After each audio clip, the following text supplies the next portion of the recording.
Hello दोस्तों, नमस्कार। स्वागत है एक बार फिर से आप सभी के अपने प्रिय चैनल पर। दोस्तों आपको बता दें जो अभी की सबसे बड़ी खबर आ रही है, जहां पर एनएसए अजीत डोभाल ने दोस्तों पाकिस्तान को दी है बड़ी चेतावनी। बताएंगे दोस्तों पाकिस्तान के साथ रिश्तों को लेकर दोस्तों, और उसमें किस बात तक की है गुंजाइश, सब कुछ क्लियर किया है एनएसए अजीत डोभाल ने। दोस्तों सबसे पहले आपको यहाँ बताने वाले हैं ब्रेकिंग खबर दोस्तों, और साथ में आपको बताएंगे जहाँ पर भारत के खिलाफ यूएन में इस्लामिक देशों की पाकिस्तान ने की अगुवाई, भारतीय राजनयिक ने दिया करार जवाब। जी हां दोस्तों, नुपुर शर्मा पर पाकिस्तान का यूनाइटेड नेशन में भी पलटवार, भारत ने दिया मुंह तोड़ जवाब। जी हां दोस्तों, साथ ही बताएंगे जहां इमरान खान की हत्या की साजिश रच रहे आतंकी अफगान किलर को दी सुपारी, आतंकवाद रोधी विभाग की बड़ी चेतावनी। जी हां दोस्तों, और साथ ही आपको बताएंगे जहां पर चाइना के राष्ट्रपति शी जिनपिंग के न्योते पर ब्रिक्स सम्मेलन में हिस्सा लेंगे पीएम मोदी जी या नहीं। दोस्तों आपको सबसे पहले यहाँ बताएंगे हम। साथ ही बिहार से दिल्ली, मुंबई, कोलकाता समेत अन्य शहरों के लिए लंबी दूरी की 50 से ज्यादा ट्रेनों को लेकर बड़ी खबर आ रही है दोस्तों, इनके संचालित को लेकर, जिनको कैंसिल कर दिया गया था। दोस्तों बताएंगे क्या है अभी नई खबर। दोस्तों ट्रेन चलने को लेकर तो हर तरह की जानकारी हम आपको भी बताने वाले हैं, तो आराम से बने रहेगा वीडियो के अंत तक। और अभी खबरों में आगे बढ़ने से पहले हमेशा की तरह मानते हैं कि मोदी जी है तो हर चीज संभव है, भारतीय सेना है तो अपना देश गर्व से जी रहा है, और आपको भी भारतीय होने पर शान है दोस्तों। और मानते हैं कि भारत देश नंबर 1 देश है, और भारत की विदेश नीति सबसे बेस्ट और सबसे टॉप की। तो इस वीडियो को भी कर दीजिए लाइक, चैनल को कर दीजिए सब्सक्राइब, बेल आइकन दबाइए, साथ ही कमेंट बॉक्स में लिख दीजिएगा जय हिंद। जी हाँ दोस्तों, तो चलते हैं पहली और सबसे बड़ी खबर की तरफ, जहां पर एनएसए अजीत डोभाल ने दी बड़ी चेतावनी। कहा पाकिस्तान के साथ सामान्य रिश्ते चाहते हैं लेकिन अपनी शर्त पर। जी हाँ दोस्तों, राष्ट्रीय सुरक्षा सलाहकार अजीत डोभाल ने पाकिस्तान को चेतावनी देते हुए कहा है कि भारत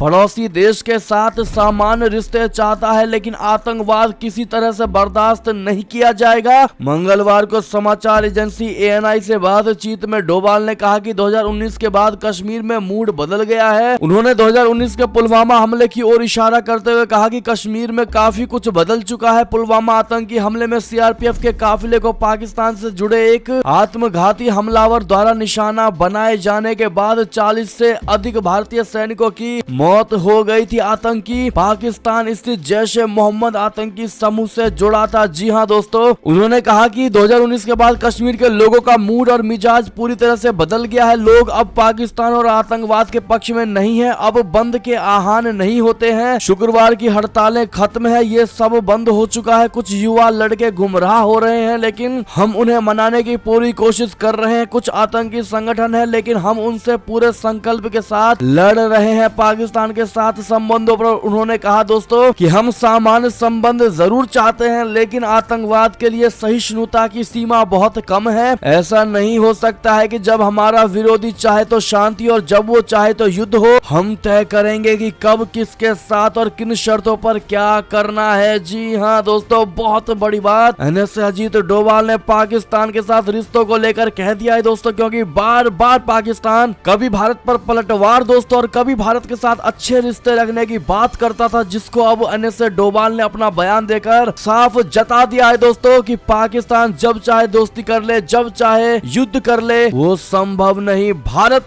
खुद तय करेगा कि कब, किसके साथ और किन शर्तों पर करनी है दोस्ती। ऐसे में दोस्तों एनएसए अजीत डोभाल की इन बातों का क्या आप समर्थन करेंगे? अगर समर्थन करेंगे दोस्तों तो आप सभी से रिक्वेस्ट है वीडियो को व्हाट्सएप, फेसबुक, ट्विटर के जरिए हमेशा की तरह शेयर कर दीजिएगा दोस्तों, जहां आपकी इच्छा हो। साथ ही दोस्तों अजीत डोभाल जी की बात को लेकर आप डोभाल जी से क्या कहना चाहेंगे दोस्तों, कमेंट में लिखकर जरूर बताइएगा। और कुछ ऐसा मुद्दा या टॉपिक दोस्तों जो अजीत डोभाल जी से छूट गया हो, क्या लगता है आपको दोस्तों पाकिस्तान से, और क्या कुछ कहना चाहिए था बताइएगा जरूर। चलते हैं अगली बड़ी खबर की तरफ, जहां पर छत्तीसगढ़ उड़ीसा बॉर्डर पर सीआरपीएफ 19 बटालियन की आरओपी पार्टी पर बड़ा नक्सली हमला, जिसमें अपने 3 जवान शहीद। जी हाँ दोस्तों, छत्तीसगढ़ उड़ीसा बॉर्डर पर सीआरपीएफ टीम के ऊपर बहुत बड़ा नक्सली हमला हुआ है दोस्तों। इस हमले में 3 जवान शहीद हो गए हैं। बताया जाता है कि हमला सीआरपीएफ 19 बटालियन की आरओपी पार्टी पर किया गया है। हमले में कई जवानों के घायल होने की भी खबर सामने आ रही है। बताया जाता है कि यह हमला उड़ीसा के नौपाड़ा जिले में हुआ है। नक्सलियों ने हमले को उस वक्त अंजाम दिया जब सीआरपीएफ जवान सड़क सड़क बनाने के काम में लगे लोगों को सुरक्षा देने के लिए निकले थे दोस्तों। इसी दौरान नक्सलियों ने घात लगाकर सुरक्षा जवानों के ऊपर हमला कर दिया। सीआरपीएफ से मिली सूचना के मुताबिक जवानों के ऊपर यह हमला दोपहर करीब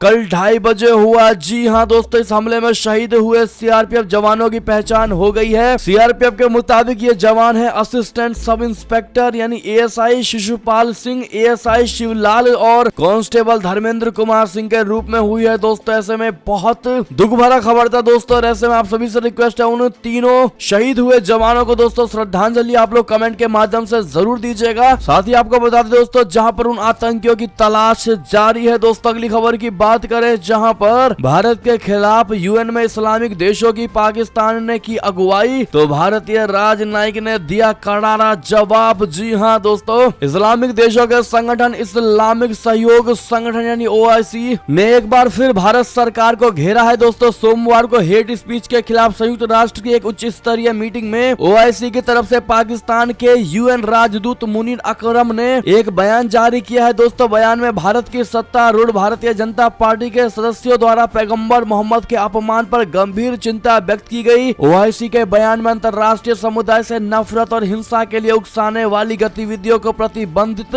करने का आग्रह किया गया। जी हां दोस्तों, पाकिस्तानी राजदूत अकरम ने कहा है कि हेट स्पीच नई तकनीक के कारण काफी बढ़ गया है। उन्होंने चेतावनी दी है कि अगर इस पर किसी तरह का नियंत्रण नहीं किया गया तो ये विश्व की शांति और विकास को नष्ट करने का काम कर सकता है, क्योंकि ये धार्मिक तनाव को जन्म देकर बड़े पैमाने पर मानवाधिकारों के उल्लंघन के लिए स्थितियां पैदा करता है। ऐसे में दोस्तों फिर भारत ने दिया करारा जवाब। भारत ने भी पाकिस्तान को जवाब देते हुए दोस्तों यानी संयुक्त राष्ट्र में भारत के स्थायी प्रतिनिधि टीएस त्रिमूर्ति ने कहा कि भारत सहिष्णुता को बढ़ावा देता है और सभी धर्मों का सम्मान करता है, अपने कानूनी दायरे के मुताबिक किसी भी धर्म के खिलाफ नफरत से निपटता है। उन्होंने कहा कि हम लोगों को बांटने वाली चुनिंदा तरीके से दी गई बाहरियों की प्रतिक्रिया को सिरे से खारिज करते हैं। जी हां, ओआईसी ने हाल ही में हेट स्पीच के खिलाफ पहला अंतर्राष्ट्रीय दिवस मनाया दोस्तों। इस दिन को मनाने का प्रस्ताव मोरक्को ने दिया था। ओआईसी ने हेट स्पीच के खिलाफ अंतर्राष्ट्रीय दिवस को हेट स्पीच का मुकाबला करने के वैश्विक प्रयासों में एक मील का पत्थर बताया है। बात करें अगली खबर की दोस्तों, जहां पर आतंकवाद रोधी विभाग की बड़ी चेतावनी, इमरान की हत्या की साजिश रच रहे आतंकी अफगान किलर को दी सुपारी। जी हां दोस्तों, पाकिस्तान के आतंकवाद रोधी विभाग यानी सीटीडी की खैबर पख्तूनख्वा इकाई ने चेतावनी दी है कि आतंकवादी पूर्व प्रधानमंत्री इमरान खान की हत्या की साजिश रच रहे हैं और उन्होंने इसके लिए अफगानिस्तान में एक हत्यारे से मदद की मांग की है दोस्तों। और ये जानकारी मंगलवार को एक मीडिया रिपोर्ट में दी गई है दोस्तों।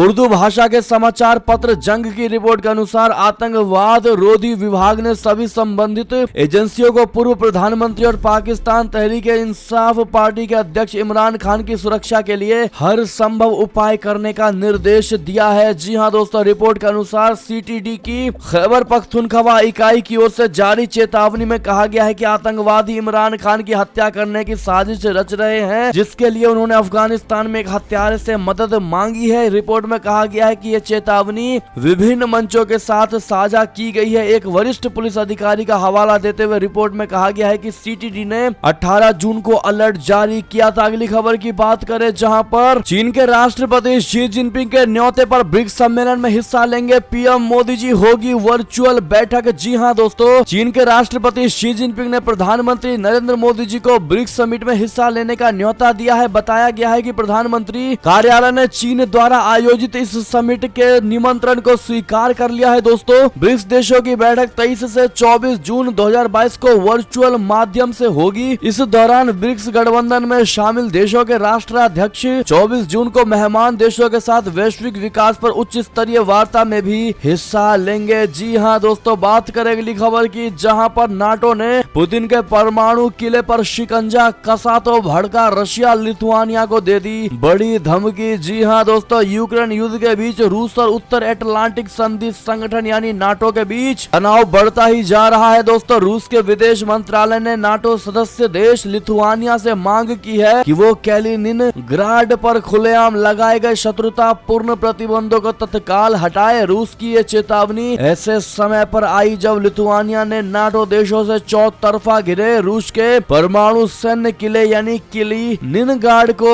रेल के जरिए जाने वाले सामानों पर प्रतिबंध लगा दिया है। जी हां दोस्तों, लिथुआनिया ने जिन सामानों पर बैन लगाया है उसमें कोयला, मेटल, निर्माण के सामान और अत्याधुनिक तकनीक शामिल है। रूस के विदेश मंत्रालय ने एक बयान जारी करके कहा कि अगर भविष्य में कैलिनिनग्राड से रशिया के बीच में सामानों की आवाजाही पूरी तरह से नहीं शुरू हुई तो रूस के पास अपने राष्ट्रीय हितों की रक्षा करने का अधिकार सुरक्षित है। रूस के विदेश मंत्रालय ने लिथुआनिया के राजदूत को तलब किया और इस उकसाऊ और खुलेआम शत्रुतापूर्ण कदमों का विरोध किया। जी हां दोस्तों, आपको बता दें, जहां अगली खबर आ रही है, रूस चीन के युद्ध पोतों ने जापान को घेरा। दोस्तों, हालात तनावपूर्ण। जी हां, यूक्रेन और रूस के बीच युद्ध अभी समाप्त नहीं हुआ है और इसी बीच प्रशांत महासागर में हालात तनावपूर्ण हो गए हैं। दोस्तों, दरअसल रूस और चीन के युद्ध पोतों ने जापान को घेर लिया है। दोस्तों, माना जा रहा है कि रूस और चीन के 2 दर्जन से अधिक युद्ध पोत पिछले कुछ दिनों से जापान और उसके द्वीपों के चारों ओर समुद्र में चक्कर लगा रहे हैं। जापान के रक्षा मंत्रालय ने एक बयान जारी करके चीन के युद्ध पोतों को लेकर चिंता जाहिर की है। जापान की सेना अपने देश के चारों तरफ लगातार चक्कर लगा रहे हैं। इन रूसी और चीनी युद्ध पोतों पर नजर बनाए हुए हैं। पिछले 4 दिनों में ही जापानी सेना ने चीन के 4 और रूस के 16 नौसैनिक जहाजों का पता लगाया है। दोस्तों, इन युद्ध पोतों में चीन का सबसे आधुनिक व ताकतवर टाइप 055 डिस्ट्रॉयर युद्ध पोत भी शामिल है। बात करें दोस्तों अगली बड़ी खबर की, जहां वरिष्ठ राजनयिक रुचिरा कंबोज होंगी संयुक्त राष्ट्र में भारत की स्थायी प्रतिनिधि तिरुमूर्ति की जगह लेंगी। जी हां दोस्तों, विदेश मंत्रालय ने ऐलान किया है कि रुचिरा कंबोज अब संयुक्त राष्ट्र में भारत की स्थायी प्रतिनिधि की जिम्मेदारी निभाएंगी। वे यूएन में भारत के मौजूदा स्थायी प्रतिनिधि टीएस तिरुमूर्ति की जगह लेंगी। रुचिरा कंबोज भारतीय विदेश सेवा की 1987 बैच की अफसर रही है। दोस्तों, मौजूदा समय में रुचिरा भूटान में भारत की राजदूत की जिम्मेदारी निभा रही है। इससे पहले वे दक्षिण अफ्रीका में भारत की उच्चायुक्त और यूनेस्को में भारत की राजदूत या स्थायी प्रतिनिधि के तौर पर काम कर चुकी हैं। रुचिरा भूटान में भारत की पहली महिला राजदूत है। ऐसे में दोस्तों आप सभी से रिक्वेस्ट है कि रुचिरा कंबोज को अब संयुक्त राष्ट्र में भारत के स्थायी प्रतिनिधि बनने के लिए दोस्तों और इस पद की जिम्मेदारी निभाने के लिए उनको कांग्रेचुलेशन और ऑल द बेस्ट जरूर कह दीजिएगा। अगली खबर की बात करें, जहां पर मालदीव में हिंसक भीड़ ने योग सत्र को बनाया निशाना, राष्ट्रपति सोली ने दिए जांच के आदेश। जी हां दोस्तों, अंतर्राष्ट्रीय योग दिवस के मौके पर मालदीव की राजधानी माले में योग दिवस समारोह को निशाना बनाया गया। दोस्तों, स्थानीय मीडिया रिपोर्ट के मुताबिक भारतीय सांस्कृतिक केंद्र ने युवा, खेल और सामुदायिक अधिकारिता मंत्रालय के सहयोग से सुबह 6:30 बजे से योग सत्र का आयोजन किया गया था। हिंसक प्रदर्शनकारियों ने इस योग सत्र पर धावा बोलकर बाधित कर दिया। जी हां दोस्तों, यह कार्यक्रम मालदीव नेशनल फुटबॉल स्टेडियम में आयोजित किया जा रहा था। उग्र प्रदर्शनकारियों ने योग सत्र में भाग ले रहे लोगों से जल्द स्टेडियम खाली करने को कहा था। भीड़ द्वारा योग सत्र में भाग ले रहे लोगों को धमकी भी दी गई। जी हां दोस्तों, हालात को देखते हुए मालदीव पुलिस ने गुस्साए भीड़ को तितर बितर करने के लिए आंसू गैस के गोले छोड़े। स्थानीय मीडिया रिपोर्ट्स के मुताबिक मामले को लेकर अब तक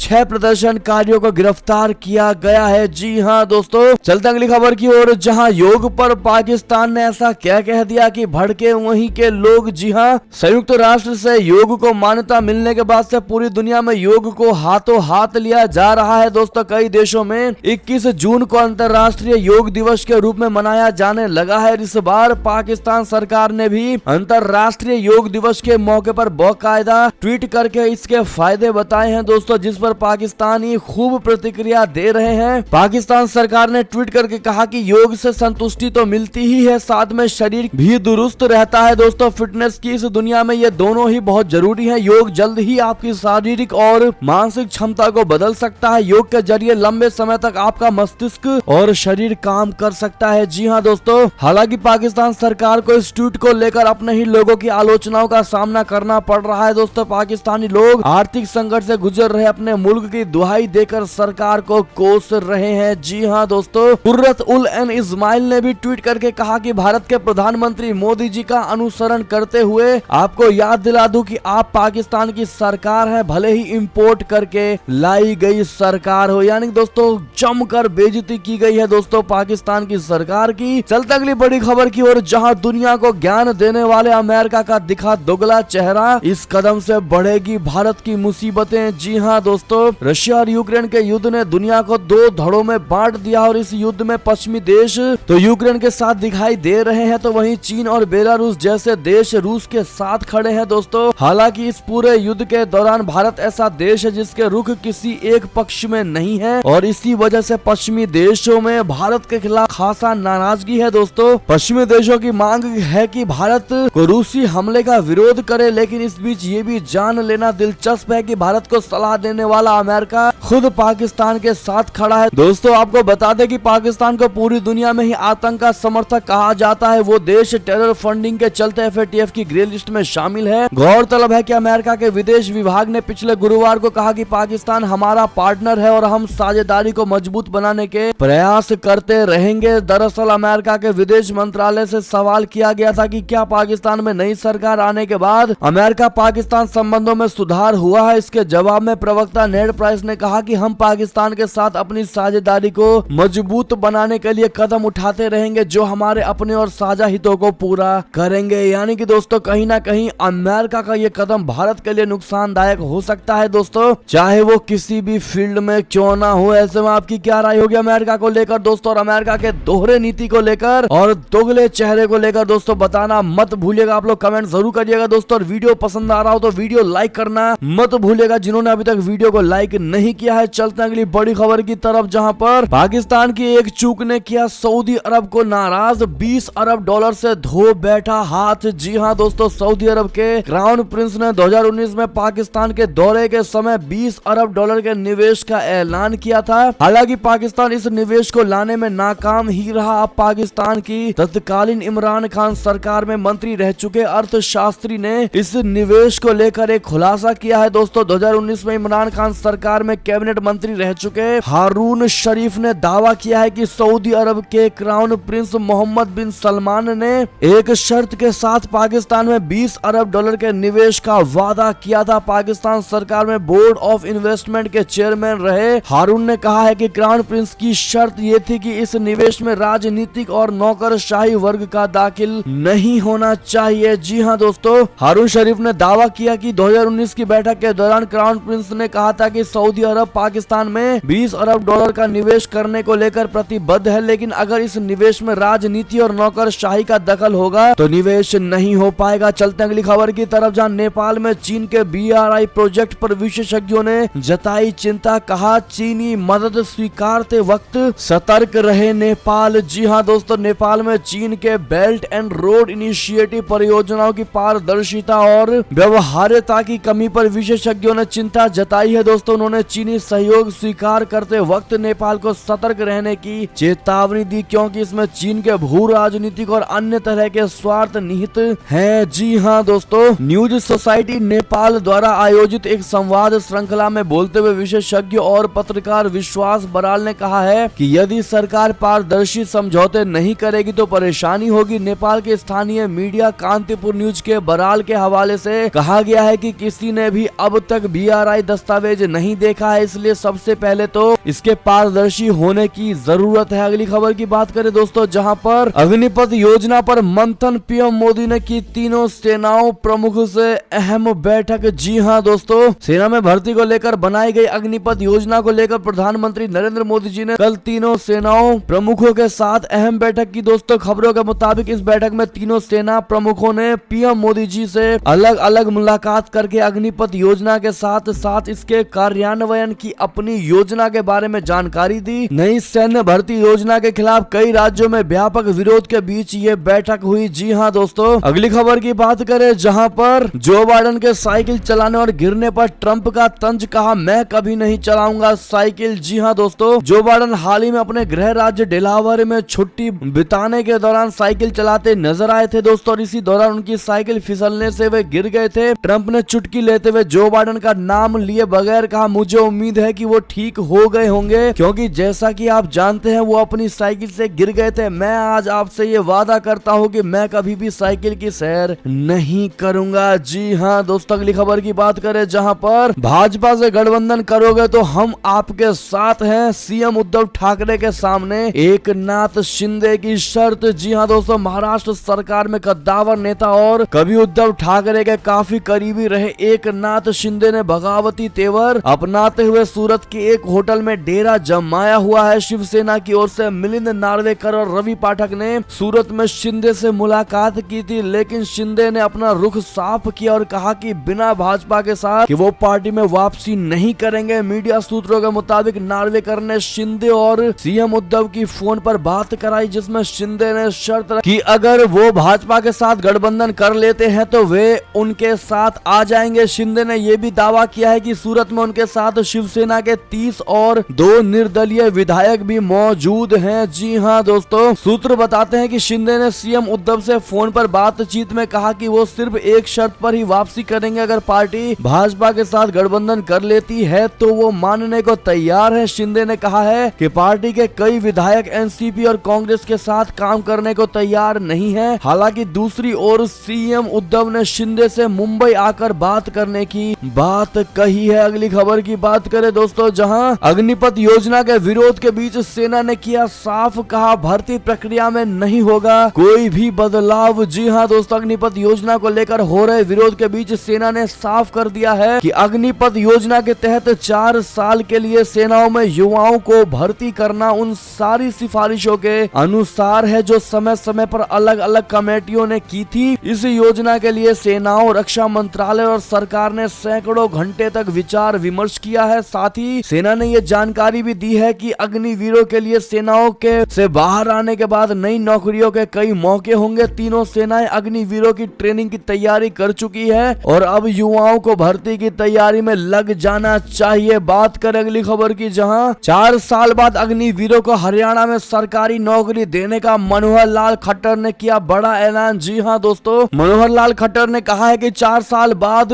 जो 75% अग्निवीर सेवानिवृत्त होंगे, अगर वो नौकरी चाहते हैं तो हरियाणा की सरकार उन्हें 100% सरकारी नौकरी की गारंटी देगी। जो भी अग्निवीर नौकरी करना चाहते हैं हम उन्हें ग्रुप सी काडर की नौकरी देने की गारंटी देते हैं, अन्यथा हमारे पास पुलिस की नौकरी है, हम उन्हें इसमें भर्ती करेंगे। बड़ी खबर दोस्तों, अगली खबर की बात करें, जहां विपक्ष को आखिर मिल ही गया राष्ट्रपति उम्मीदवार, लेकिन चुनाव में नहीं गलने वाली है दाल। जी हाँ दोस्तों, राष्ट्रपति चुनाव के लिए उम्मीदवार खोज रहे विपक्षी दलों की तलाश आखिर पूरी हो गई है। विपक्षी दलों ने सर्वसम्मति के साथ टीएमसी नेता यशवंत सिन्हा को अपना उम्मीदवार घोषित कर दिया। हालांकि विपक्ष को इस बार राष्ट्रपति पद का उम्मीदवार खोजने के लिए बड़ी मेहनत करनी पड़ी और लंबी बैठकों का दौर भी चला। जी हाँ दोस्तों, साथ ही आपको बता दें, जहां पर AK-47 मामले में बिहार के बाहुबली नेता अनंत सिंह को 10 साल की सजा विधायकी जाने का खतरा। जी हाँ, बिहार के बाहुबली नेता और मोकामा विधायक अनंत सिंह को AK-47 मामले में सजा मिली है। पटना की MP MLA कोर्ट ने मंगलवार को 10 साल कैद में रहने की सजा सुनाई है। दोस्तों 14 जून को उन्हें कोर्ट ने दोषी करार दिया था। अगली खबर की बात करें, जहां पर बिहार से दिल्ली, मुंबई से कोलकाता समेत अन्य शहरों के लिए लंबी दूरी की 50 से ज्यादा ट्रेनें कल से ही चलनी शुरू हो गई। जी हां दोस्तों, बिहार में अग्निपथ योजना के खिलाफ हिंसक प्रदर्शन थमने के बाद रेल सेवा बहाल की जा रही है। दोस्तों पूर्व मध्य रेलवे ने राज्य के विभिन्न शहरों से दिल्ली, मुंबई, कोलकाता समेत अन्य जगहों के लिए लंबी दूरी की ट्रेनों का संचालन मंगलवार से शुरू कर दिया है। दोस्तों बिहार संपर्क क्रांति, सत्याग्रह एक्सप्रेस, स्वतंत्रता सेनानी एक्सप्रेस, जनहित एक्सप्रेस, सप्त क्रांति, अवध एक्सप्रेस, महाबोधि एक्सप्रेस जैसी 2 दर्जन ट्रेनें शुरू हो गई हैं। बड़ी खबर दोस्तों, ऐसे कितने भाई बहन है दोस्तों जिनका अग्निपथ योजना को लेकर हो रहे प्रोटेस्ट में दोस्तों ट्रेन कैंसिल हुई है, बताना मत भूलिएगा दोस्तों। और इसी बीच ये थी अब तक की सारी बड़ी खबरें। दोस्तों आपको हमारी खबर कैसी लगी, आशा करता हूँ बहुत अच्छी लगी होगी। अगर थोड़ी भी अच्छी लगी है तो इस वीडियो को भी अपने भाई बंधुओं में व्हाट्सएप, फेसबुक, ट्विटर के जरिए पूरे भारत में शेयर करना बिल्कुल मत भूलिएगा दोस्तों। और अभी कर दीजिए इस वीडियो को लाइक, चैनल को कर दीजिए सब्सक्राइब, बेल आइकन दबाइए, साथ ही कमेंट बॉक्स में लिख दीजिएगा जय हिंद जय भारत। तो मिलते हैं आप अगली बड़ी खबर में दोस्तों, तब तक अपना ख्याल रखिएगा। आप सभी का बहुत बहुत धन्यवाद साथ देने के लिए, साथ बने रहने के लिए। और खबरों का सिलसिला लगातार हमारे चैनल पर जारी रही है तो अपडेट रहना बिल्कुल मत भूलिएगा दोस्तों। साथ ही अगली बड़ी खबर का इंतजार करिएगा। हम मिलते हैं आपसे अगली बड़ी खबरों में, तब तक के लिए आप सभी का बहुत बहुत धन्यवाद। जय हिंद, जय भारत, जय श्री राम, वंदे मातरम, हर हर महादेव।